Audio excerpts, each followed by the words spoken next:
అండి ప్రైజ్లో మరి ఈరోజు మనం ఆరాధన పరిచర్యను ప్రారంభించుకుంటాం. దయచేసి పనులు ముగించుకొని ఈ పరిచర్యలో పాలుపప్పులు కలిగి ఉండవలసిందిగా ప్రభు పేరిట మనవి. రండి, ప్రార్థన చేసుకొని మనము ఈ పరిచర్యను ప్రారంభించుకుంటాం. ప్రేమ కలిగిన తండ్రి, ఘనమైన ప్రభువా, మీ శ్రేష్టమైన ఉన్నతమైన ఘనమైన నామమునకు వందనములు స్తోత్రములు చెల్లించుకుంటున్నాం. ఇంతవరకు తండ్రి నీ కృపలో మమ్మల్ని కాచి కాపాడి భద్రపరిచి ఈ యొక్క పునరుద్ధాన పండుగ దినములో నీ సన్నిధిలో చేరి మరి కొంత సమయం ఆరాధించుకోవడానికి, మేము స్తుతించడానికి మాకు ఇచ్చిన ఈ సమయాన్ని బట్టి మేము స్తుతిస్తూ ఉన్నాం.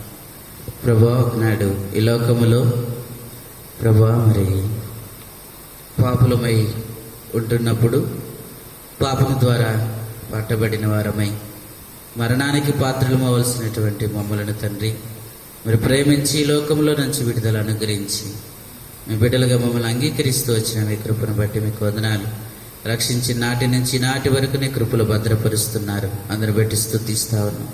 ఈ సమయంలో తండ్రి అనుదినము మీ ఆత్మీయ జీవితంలో మరి తండ్రి వృద్ధి అగినట్లుగా మమ్మల్ని విడిచిపెట్టక సంఘము సహవాసమును పరిచర్యలు మరి ఇస్తూ మా ఆత్మీయ జీవితాన్ని మీరు ముందుకు నడిపిస్తున్న విధానాన్ని బట్టి మిమ్మల్ని స్తుతిస్తూ ఉన్నాం.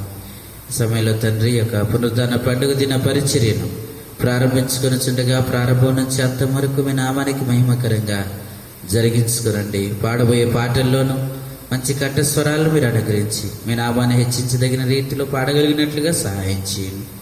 అదే రీతిలో ప్రభువా, ఆరాధన వర్తమానం ద్వారా మీరు మాట్లాడుతురండి. ఏ రీతిగా మేము ఆరాధన చేయాలి, ఎందుకు ఆరాధన చేయాలో మీ లేఖన భాగముల ద్వారా మాతో మాట్లాడుతురండి. వాక్యానుసారమైన ఆరాధన మేము చేయగలిగినట్లుగా మీరు సిద్ధపరుస్తురండి. అలాగే బల్ల వర్తమానం ద్వారా మీరు సహాయపడుతురండి. మా ఆత్మీయ జీవితంలో కావలసిన మాటలు మీరు అనుగ్రహించండి. మీ శరీర రక్తంలో పాలు పువ్వులు కలిగి ఉంటే దాని కొరకై మమ్మల్ని సిద్ధపరుస్తున్నామని అడుగుతున్నాం, సహాయం చేయండి. ఈ రీతిగా మరి యొక్క ఆదివారం పరిచర్య అంతటిని మీ నామాన్ని మహిమకరంగా జరిగించుకునండి. అలాగే కమ్మ ఎలిషద్ద ద్వారా జరుగుతున్న పరిచర్యలు, హెబ్రోన్ ద్వారా జరుగుతున్న పరిచర్యలు ప్రభా, మరి ఆయా ప్రాంతాలలో జరుగుతున్నటువంటి పరిచర్యలు, ఖమ్మం జిల్లా బ్రాంచెస్లో జరుగుతున్నటువంటి పరిచర్యలు, వీటన్నిటిని మీ నామానికి మహిమకరంగా జరిగించుకుంటురండి. అదే విధానంలో ఏలేము ద్వారా జరుగుతున్న ఈ పరిచర్యను కూడా మీరు జ్ఞాపకం చేసుకుంటూ మరి మీ నామానికి మహిమకరంగా జరిగించుకుంటురండి. ఈ పరిచర్యలో పాలు పంపులు కలిగి ఉంటున్న ప్రతి ఒక్కరూ మరి ఆత్మతో సత్యముతో మరి మిమ్మల్ని ఆరాధించినట్లుగా, దాని కొరకు సిద్ధపడినట్లుగా, మరి అజాగ్రత్తతో కాక జాగ్రత్తగా ఈ పరిచర్యలో పాలు పంపులు కలిగి ఉంటే దాని కొరకు సిద్ధపడినట్లు సహాయించండి. ఈ సెల్ ద్వారా వెళ్తుండగా సిగ్నల్స్ను ప్రభా మీ స్వాధీనంలో ఉంచుకునండి. ముందున్న సమయమును మీ కృపగల చేతులకు అప్పచెప్తూ మీ కృపా సత్యాన్ని కోరుకుంటూ ఏ సతి పరిశుద్ధ నామని బట్టి మీకు వేడుకొనిచున్నాము తండ్రి, ఆమేన్.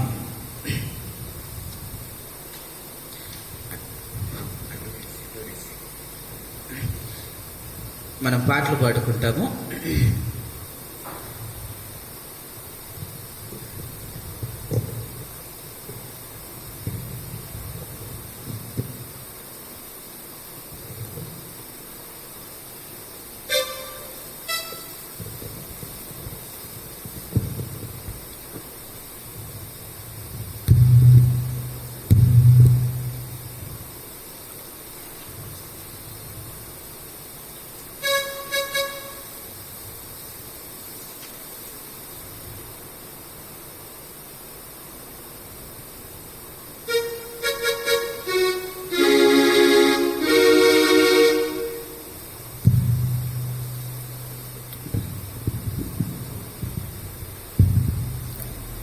పాట సంఖ్య 569. అమూల్య రక్తం ద్వారా.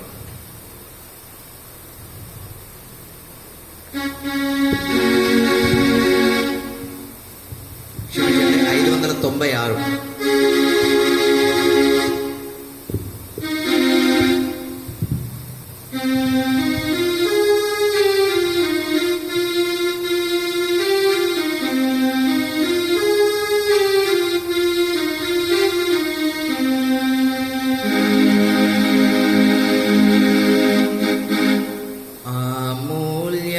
రక్తము ద్వారా రక్షణ పొందిన జనులారా, సర్వశక్తుని ప్రజలారా, పరిశుద్ధులారా పాడెదము ఘనత మహిమా స్తుతులను. పరిశుద్ధులారా పాడెదము ఘనత మహిమా స్తుతులను. పరిశుద్ధులారా పాడెదము. మన యవ్వన జీవితము శరీరాశకులో పరచి, మన యవ్వన జీవితము శరీరాశకులో పరచి, చెడు మాటలను పలుకుచు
స్తుతించెదము మనలను చేసెను ధన్యులుగా మన రక్షకుని స్తుతించెదము మనలను చేసెను ధన్యులుగా మన దేవుని గర్వించెదము జీవాత్మ శరీరములు మన దేవుని గర్వించెదము జీవాత్మ శరీరములు అమూల్య రక్తము ద్వారా రక్షణ పొందిన జనులారా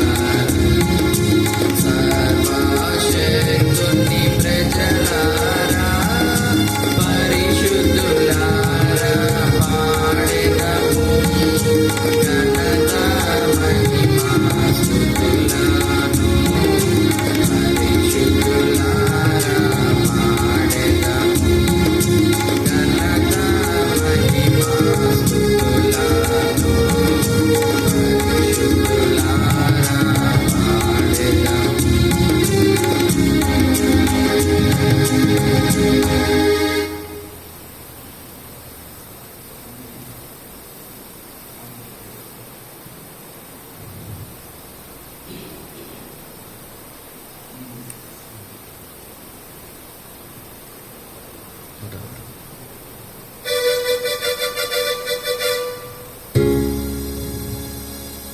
పాట సంఖ్య 162.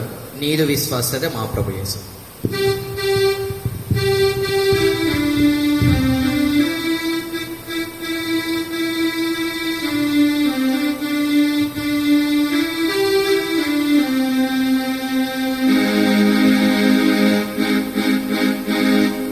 నీదు విశ్వాస్యత మా ప్రభు యేసు అంతరిక్షమునదిగమించెను నీదు విశ్వాస్యత మా ప్రభు యేసు అంతరిక్షమునదిగమించెను నిన్ను ప్రేమించి నీ ఆజ్ఞలను అనుసరించు మనుజావనికి నిన్ను ప్రేమించి నీ ఆజ్ఞలను అనుసరించు మనుజావనికి ఈ బంధనను స్థిరముగా చేసి ఈ బంధనను స్థిరముగా చేసి నిరతమునలరారెడు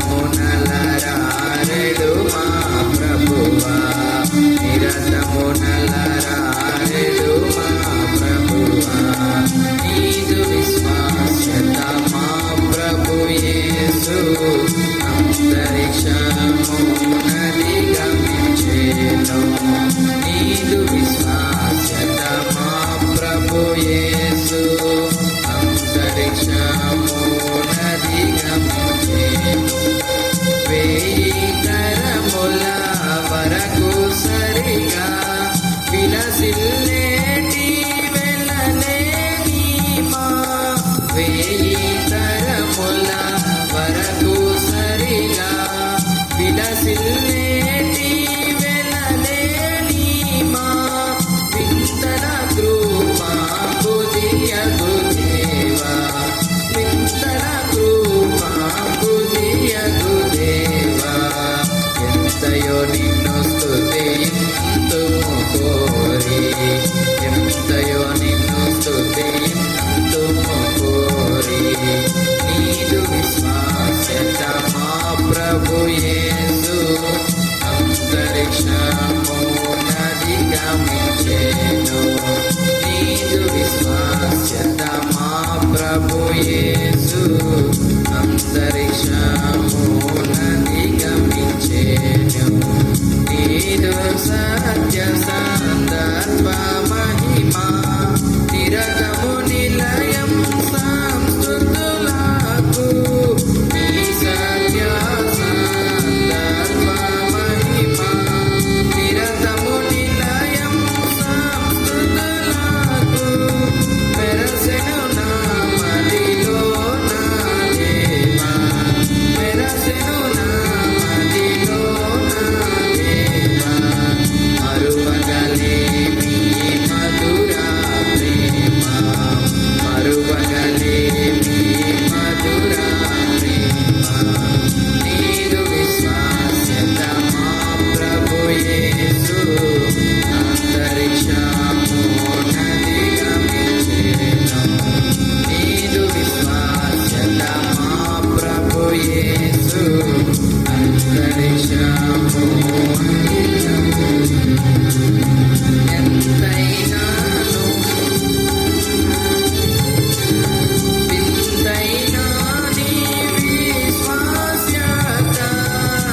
భలే భలే మాట బంగారు మాట బైబిల్లో మాట యేసు మాట భలే భలే మాట బంగారు మాట బైబిల్లో మాట యేసు మాట నా జీవితాన నీ జీవితాన మరువని మాట యేసు మాట నా జీవితాన నీ జీవితాన మరువని మాట యేసు మాట భలే భలే మాట బంగారు మాట బైబిల్లో మాట యేసు మాట భలే భలే మాట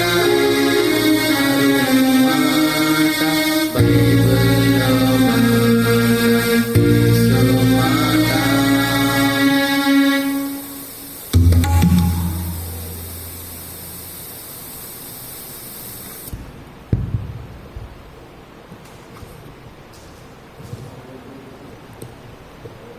మనం కొద్ది నిమిషాలు మరి దేవుని వాక్యమును విని ప్రభుని ఆరాధించుకోవడానికై మనము సిద్ధపడతాము. కొద్ది నిమిషాలు దేవుని వాక్యం వింటాం. Thank you.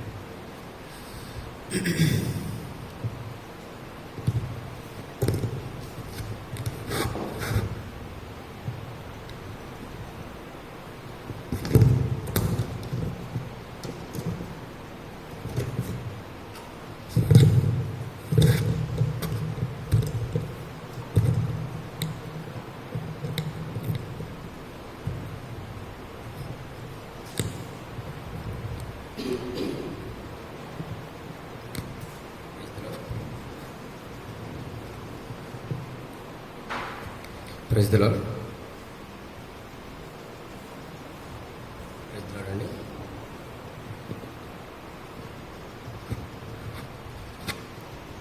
Praise the lord అండి. ఈ యొక్క ఉదయకాల సమయంలో మరి ఆరాధన వర్తమానం కొరకై కొన్ని లేఖనాలు దేవుని యొక్క గ్రంథంలోంచి మనం ధ్యానించి ఆ రీతిగా మనం ఆరాధనలోకి వెళ్దాం. యోబు గ్రంథము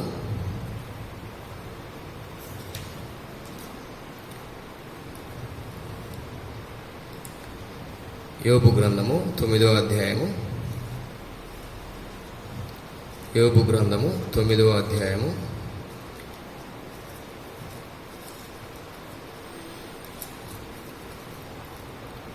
32వ వచనాన్ని 33వ వచనాన్ని మనం కలిపి చదువుకుందాం.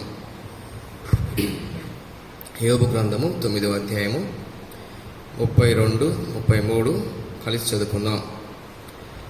ఆయన నా వలె నరుడు కాడు, నేను ఆయనతో వ్యాజ్యమాడజాలను. మేము కలిసి న్యాయ విమర్శనకు పోలేము. మా ఇద్దరి మీద చెయ్యి ఉంచదగిన మధ్యవర్తి మాకు లేడు. ప్రభు సాయనిత్యమై చిన్న ప్రార్థన చేసుకున్నామండి. ప్రభుల మా తండ్రి, నమ్మకమైన మా దేవ, పరిశుద్ధులైన ప్రభువా, నీ యొక్క పరిశుద్ధ పాసానికి వందనాలు, స్తోత్రములు. ఈ యొక్క పరిశుద్ధ పునరుద్ధాన దినములో నీ సన్నిధిలో నేను ఆరాధించు కొరకై మేము చేరి కూడి వచ్చి ఉంటుండగా ప్రభా, మీరే మమ్మల్ని జ్ఞాపకం చేసుకుంటూ వచ్చిన విధానం బట్టి దేవానికి వందనాలు. నిలబడుతున్న నేను కూడా అల్పుడను, అయోగ్యుడను, అపాత్రుడను. నీ వాక్య ధ్యానం చేసుకోవడానికి కానీ నీ వాక్యాన్ని బోధించడానికి కానీ ఎటువంటి యోగ్యత, అర్హత లేదయ్యా. నా యొక్క అవిధేతలను, నా యొక్క దోషాలను, నా యొక్క పాపాలను క్షమించినారు. ఇందుని బట్టి నీకు వందనాలు. అయితే ప్రభా, ఇంకా నాలో నేను ప్రభా నీకు ఆయాసకరమైన మార్గం నాలో ఉంటే ప్రభా దాంతో తీసివేయండి. దేవ నన్ను పరిశుద్ధపరచండి, పవిత్రపరచండి ప్రభా. మరే నిలవబడటానికి ప్రభా మరే మీరే నన్ను యోగ్యునిగా చేయండి. దేవా సహాయం చేయండి. నా ప్రతి అవిధేతను క్షమించండి. నీ రక్తంలో కడగండి, నన్ను పరిశుద్ధపరచండి. ఇదిగో ప్రభా, మరి వాక్యం ఇది ప్రజలు నీ వారు ఈ వాక్యాన్ని విరిచి మా కొరకై మీరే వడ్డిస్తున్నామని ప్రభా, మీరే తోడుగుంటూ నడిపిస్తున్నామని మా ప్రభును ప్రియకుమారుడైన యేసుక్రీస్తు యొక్క పరిశుద్ధ నామమున స్తుతించి ప్రార్థించి అడిగి వేడుకుంటున్నాను మా తండ్రి. ఆమేన్.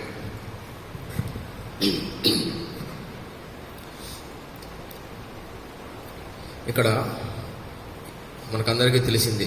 యోబు ఎలాంటి వాడు అని చూసినట్లయితే ఊజు దేశంలో అటువంటి వాడు లేడు అని మనకు దేవుడి గ్రంథం సెలవిస్తూ వచ్చింది. మరి ఈనాడు చూసినట్లయితే యోబు దైవ న్యాయ స్థానంలో ఏం చేస్తున్నారంటే యోబు యొక్క ఆరాధన అని దీనికి హెడ్డింగ్ పెట్టుకోవచ్చు. ఏమన్నాడా? దైవ న్యాయస్థానంలో యోబు యొక్క ఆరాధన. అంటే న్యాయస్థానంలో ఆరాధన ఎలాగొస్తుంది? ఆరాధన చేయాలంటే ఒక మంచి పవిత్రమైన స్థలం అవసరమని మనం అనుకుంటాము. అయితే ఇక్కడ యోబు మాత్రము మరి న్యాయస్థానంలో అంటే దైవ న్యాయస్థానంలో ఆయన ఏం చేస్తున్నాడంటే ఆరాధన చేస్తూ వచ్చినాడు. అందుకే ఇక్కడ దేవుడితో మనం చదువుకున్న యొక్క 32వ వచనంలో చూసినట్లయితే, ఆయన నావలే నరుడు కాడు, నేను ఆయనతో వాద్యమాడజాలను, మేము కలిసి న్యాయ విమర్శనకు పోలేము. ఈనాడు మానవుడు దేవుడి దగ్గరికి వెళ్ళి న్యాయ విమర్శ చేయడానికి ఏమైనా అర్హత ఉంది అంటే ఇక్కడ యోబు అదే అంటున్నాడు. ఆయన మనవలే ఏం కాదట, మనవలే ఆయన నరుడు కాడు. దేవుడు నరుడు కాడండి. ఆయన నరుడైతే మరి దేవుడు నరుడు కాడని యోబు చెప్తూ వచ్చినాడు. మరి ఆయన ఎవరు అంటే ఆయన ఉన్నవాడును అనువాడునై ఉన్నాడు. నిన్న నేడు నిరంతరము మరి ఏకరీతిగా ఉన్న దేవుడుగా ఉంటూ వచ్చినారు. అలాగనే సదాకాలము మనతో పాటుగా ఉంటానని దేవుడు మనకు సెలవిస్తూ వచ్చినాడు. అంటే ఆయన నరుడు కాడు, ఆయన దైవము, ఆయన దైవత్వము. అందుకే దైవత్వ లక్షణాలు మనం ఒకసారి ఆది కాండంలో నుంచి ప్రకటన గ్రంథం వరకు చూసుకున్నట్లయితే, నేను సర్వశక్తి గల దేవుడును అంటాడు, నేను ఉన్నవాడను అనువాడును అంటాడు, నిన్న నేడు నిరంతరము ఏకరీతిగా ఉన్నవాడు అంటాడు, అనాది కాలంలో ఉన్నాడు, ఇప్పుడు ఉన్నాడు, యుగాంతం ముందు కూడా ఉంటాడు. ఆయన నరుడు కాడు.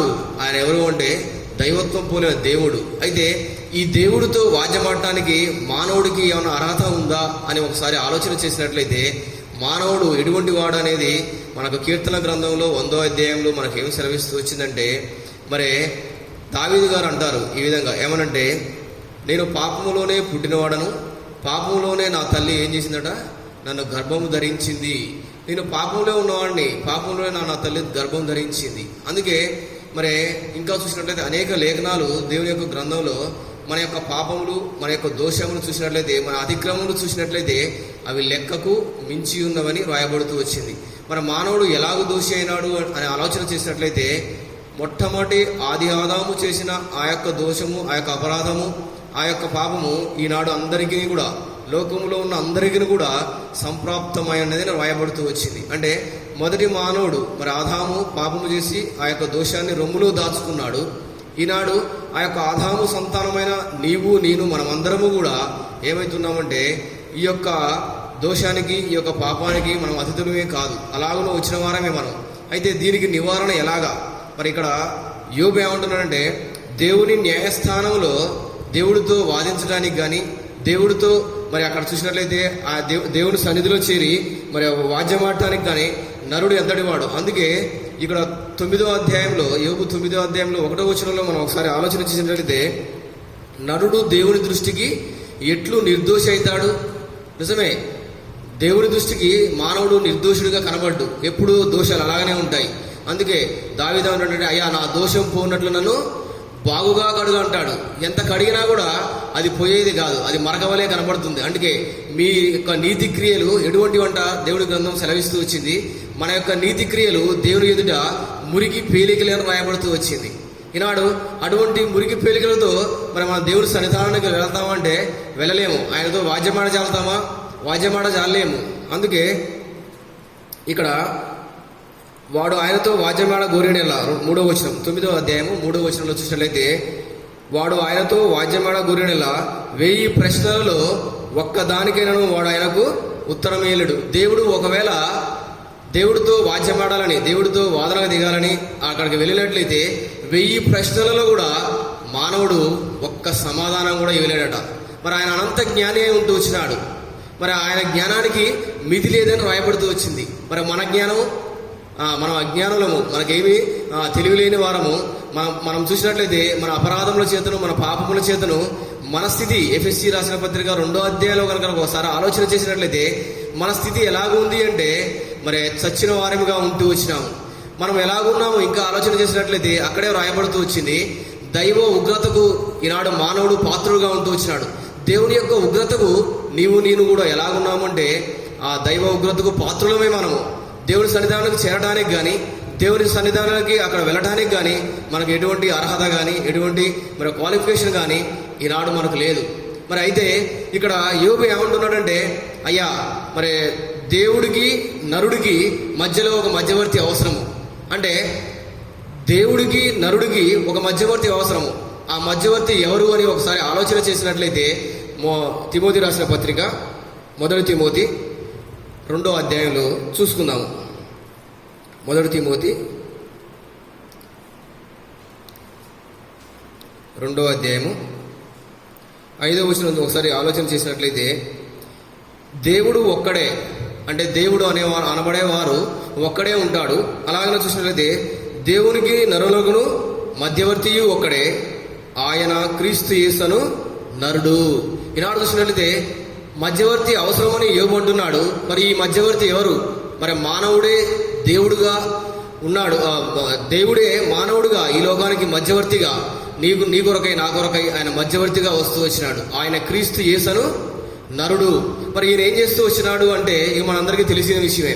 ఈయన మన నిమిత్తమై, మన దోషముల నిమిత్తమై, మన అపరాధముల నిమిత్తమై, మన యొక్క పాపముల నిమిత్తమై ఆయన ఏం చేస్తూ వచ్చినాడంటే యుక్త కాలమున మరి భక్తిహీనులైన మన కొరకై ఆయన ఏం చేస్తూ వచ్చినాడంటే శిలువలో మరణిస్తూ వచ్చినాడు. అందుకే ఇక్కడ ఈయన అందరి కొరకును విమోచన క్రయధనముగా తన్ను తానే ఏం చేసుకున్నాడ సమర్పించుకున్నాడు.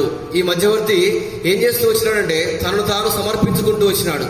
మధ్యవర్తి వచ్చి ఏదో 4 మాటలు చెప్పి ఆ యొక్క మరి అది చేయలేదు, కానీ ఈయన తన ప్రాణాన్ని క్రయధనముగా పెడుతూ వచ్చినాడు. మరి మనము మునుపు ఎటువంటి వారం అంటే మనము దూరస్తులము. అందుకే ఎఫెసీ రాసిన పత్రిక 2వ అధ్యాయంలో చూసినట్లయితే మీరు మునుపు దూరస్తులై ఉన్నారంటాడు.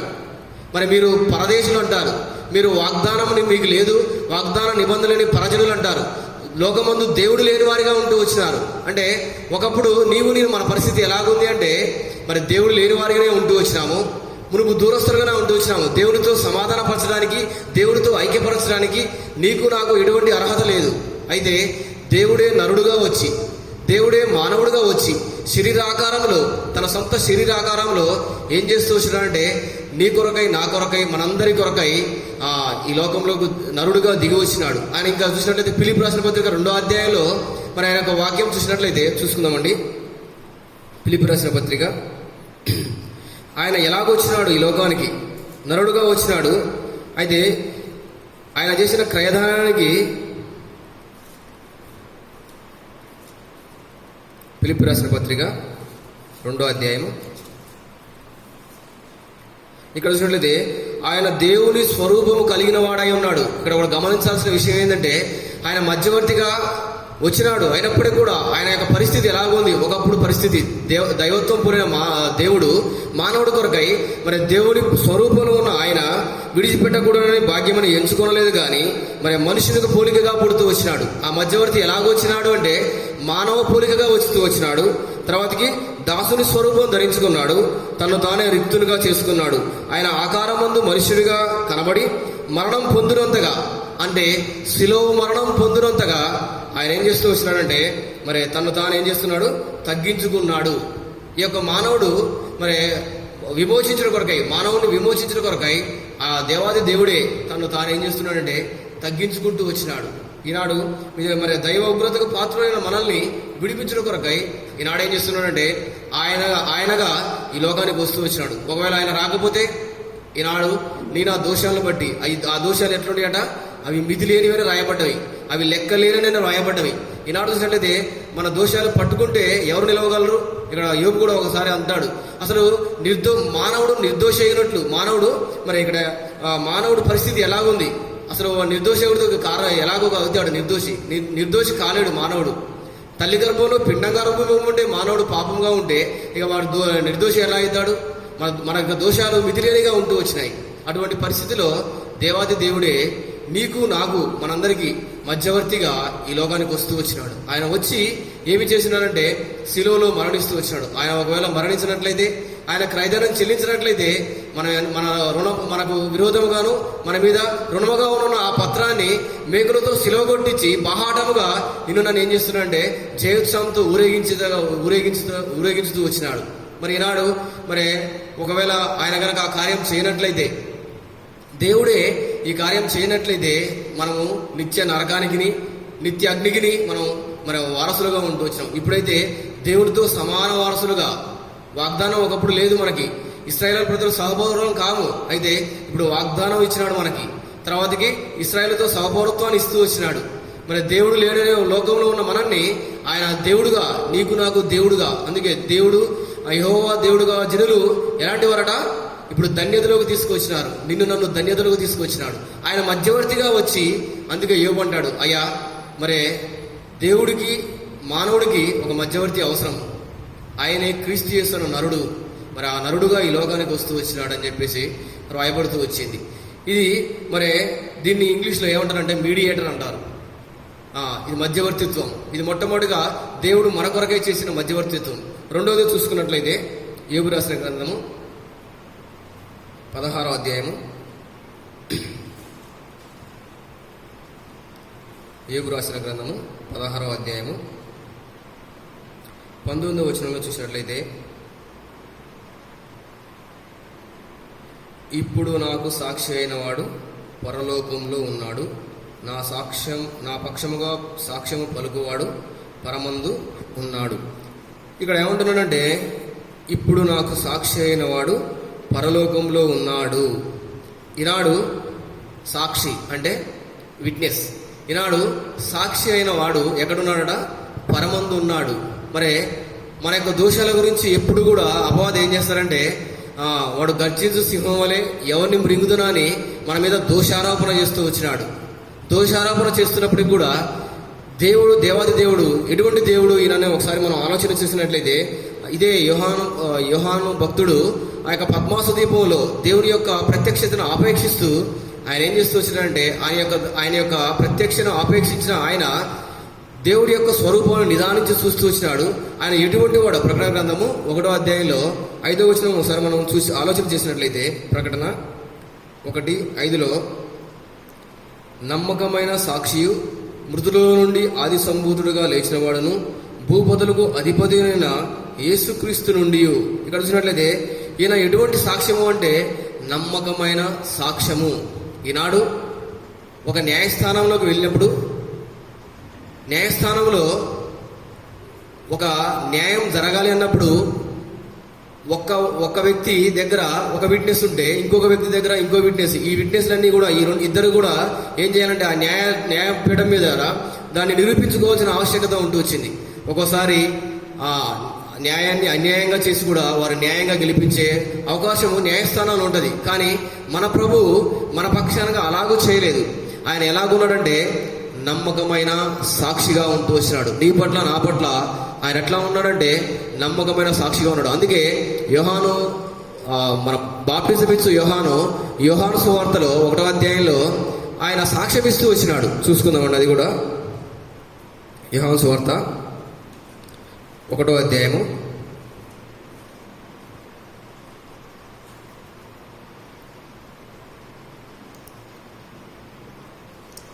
'అతడు ఆ వెలుగు అయి ఉండలేదు గాని ఆ వెలుగును గురించి సాక్ష్యమిచ్చుటకు అతడు వచ్చెను.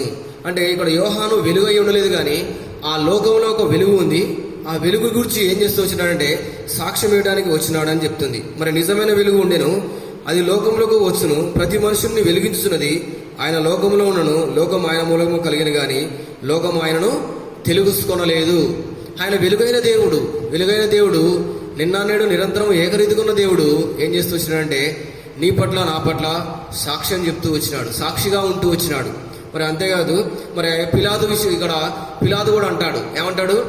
మరి అయ్యా నువ్వు యూదులకు రాజువా అని చెప్పేసి అంటే, అక్కడ యేసుప్రభు గారు కూడా ఈ లోకంలోకి వచ్చినప్పుడు ఏమంటాడంటే, నిజమే నేను యూదులకు రాజును.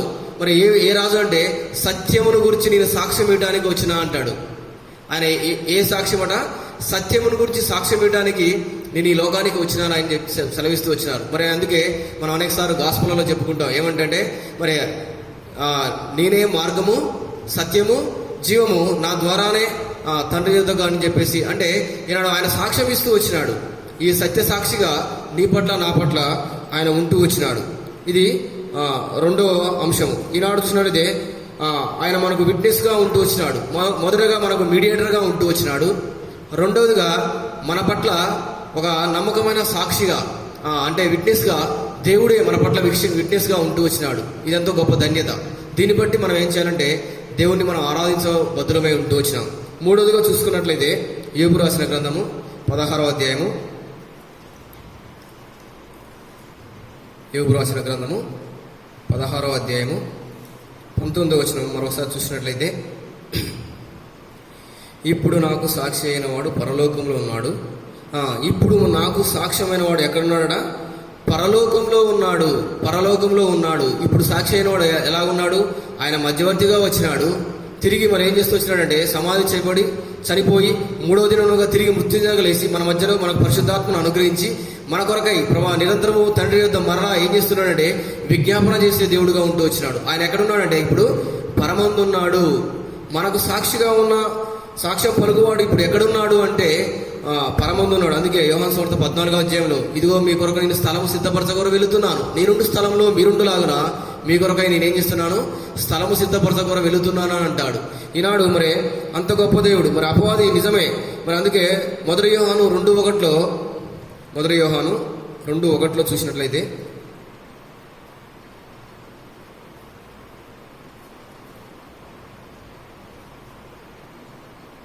నా చిన్నపిల్లలారా, మీరు పాపము చేయకూడక ఈ సంగతులు మీకు రాయిచున్నాను.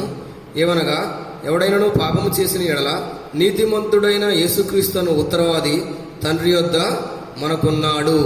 ఈనాడు మన పక్షానగా తండ్రితో ఉత్తరవాదిగా ఉన్నాడు. అంటే మన పక్షాన విజ్ఞాపన చేసేవాడిగా ఉన్నాడు. ఇది నేను జ్ఞాపకం చేసుకోవాలి. ఆయన క్రయధనం చెల్లించినాడు. ఆయన ఈ లోకానికి వచ్చినాడు మధ్యవర్తిగా, మనకు సాక్షిగా ఉంటూ వచ్చినాడు. మన పక్షానగా ఏం చేస్తున్నాడు? నిరంతరము విజ్ఞాపన చేసే దేవుడుగా ఉంటూ వచ్చినాడు, ఉత్తరవాదిగా ఉంటూ వచ్చినాడు. అందుకే అంటాడు ఇక్కడ మరి అందుకే ఉత్తరవాదిగా ఉంటూ ఆ యొక్క సాతాను తనను చితకద్రొక్కిన వాడిగా ఉంటూ వచ్చినాడు, సాతాను జయించిన వాడిగా ఉంటూ వచ్చినాడు. మరి అలాగున ఇంకా యోబు రాసిన పత్రిక 16:21లో, యోబు రాసిన పత్రిక 16:21లో, నరపుత్రుని విషయమై వాని స్నేహితుడితో వాద్యమాడవని నేను కోరి నేను దేవుని దృష్టి ఉంచి కన్నీళ్లు ప్రవాహంగా విడుచుచున్నాను. ఈనాడు చూసినట్లయితే ఇక్కడ యోబుకి దేవుడు ఇది ఉపమాన రీతిగా, అంటే ప్రవచన వాక్యంగా యోబు చెబుతున్నాడు. కానీ యోబు దేవుడిని చూసినాడా? దేవుడి గ్రంథం ఉందా?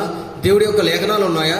దేవుడి యొక్క ఎవరైనా బోధించేవారు ఉన్నారంటే యోబుకి ఎవరు లేరు. ఆయన ఉపమాన రీతిగా ఆయన యొక్క దర్శనం ద్వారా కనుక్కుంటున్నాడు.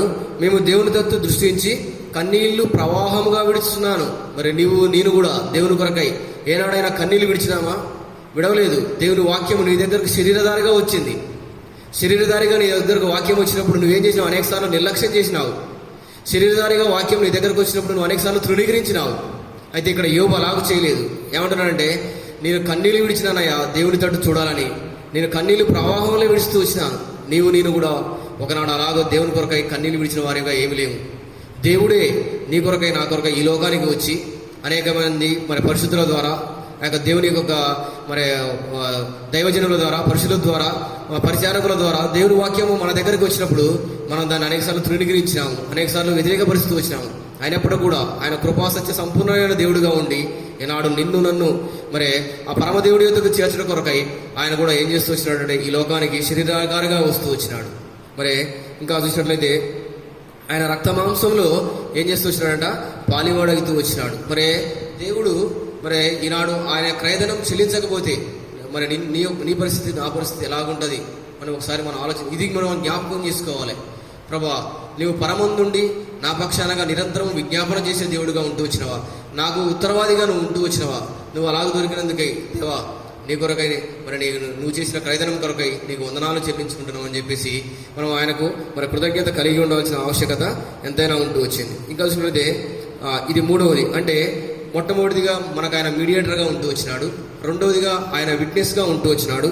మూడవదిగా చూసినట్లయితే ఆయన మనకు వకీలుగా ఉంటూ వచ్చినాడు, అంటే లాయర్గా, అడ్వకేట్గా ఉంటూ వచ్చినాడు. మూడవదిగా ఎందుకంటే మన పక్షానగా వాదించేవారు ఎవరున్నారండి? మన పాపాలు మన దోషాలు మితిలీనగా ఉన్నప్పుడు మన పక్షానగా వాదించేవారు ఎవరున్నారు? మన పక్షానగా ఉత్తరవాది ఎవరున్నారు?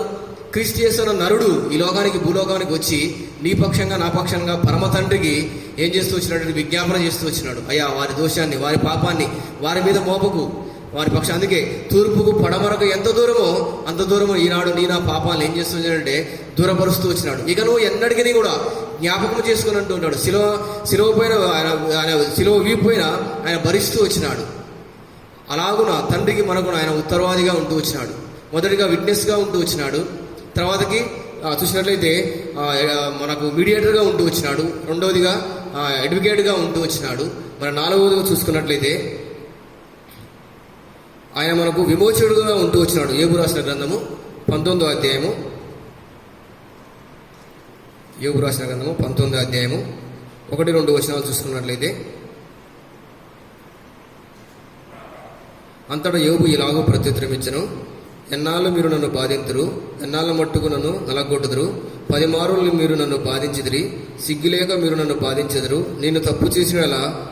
ఇక్కడ చూసినట్లయితే ఇదే యోబు గ్రంథంలో మరి యోబు గురించి తన స్నేహితులు ఏం చేస్తూ వచ్చినారంటే మరి ఎప్పుడు కూడా ఆ దోషారోపణ చేస్తూ వచ్చినారు. అయితే ఇక్కడ యోబు ఏమంటాడంటే, యోబు ఒక చక్కటి మాట అంటాడు. ఏమంటాడంటే ఇక్కడ, అయ్యా మరి మీరు ఏ పరిస్థితిలో ఉన్నప్పటికీ కూడా మరి నా మాటలు మరి అవి ఎట్లాగున్నాయి, నా నోటి నుంచి వెళ్ళిన మాటలు ఎలాగున్నాయి అని చెప్తే ఆ మాటలు గ్రంథంలో రాయబడాలని నేను ఎంతో కోరుచున్నాను. 23వ వచనంలో చూసినట్లయితే, అవి ఇనుప పొగరుతో బండ మీద చెక్కబడి సీసంతో నింపబడి నిత్యం నిలవాలని నేను ఎంతో కూర్చున్నాను. ఇప్పుడు చెప్పబోయే మాట అది ఎలాగుండాలట?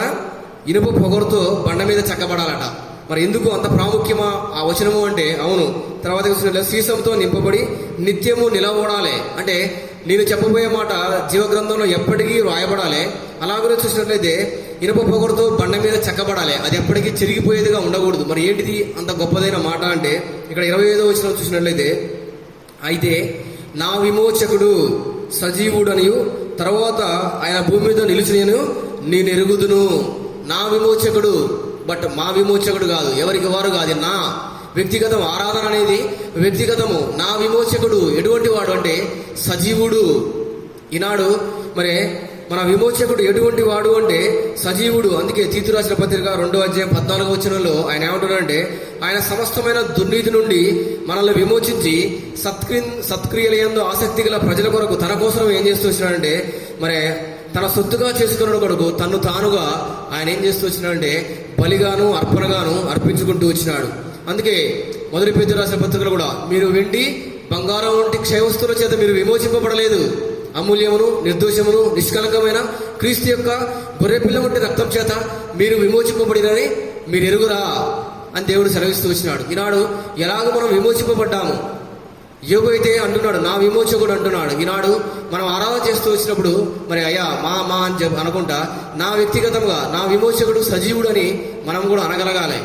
మరి మనకు అంతగా మనం చూసినట్లయితే మనల్ని ఎలా విమోచిస్తుందంటే పాపం నుంచి విమోచిస్తుండు, ప్రస్తుత దుష్టకాలం నుంచి మనల్ని విమోచిస్తూ వచ్చిండు, ధర్మశాస్త్రం యొక్క శాపం నుంచి మనల్ని విమోచిస్తూ వచ్చిండు, మన అపరాధం నుండి మనల్ని విమోచిస్తున్న దేవుడుగా ఉంటూ వచ్చినాడు.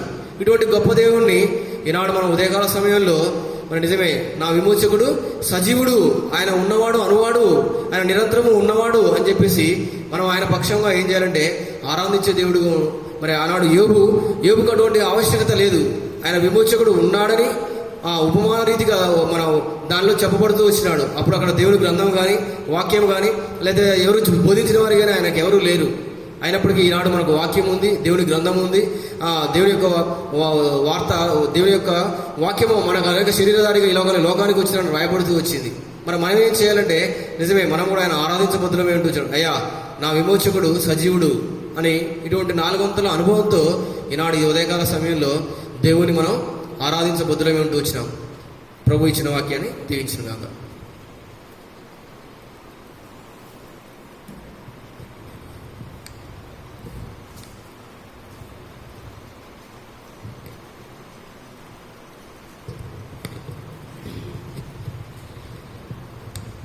మనం కొద్ది నిమిషాలు మరి ప్రభుని ఆరాధించుకోవటానికై మరి సిద్ధపడతాము.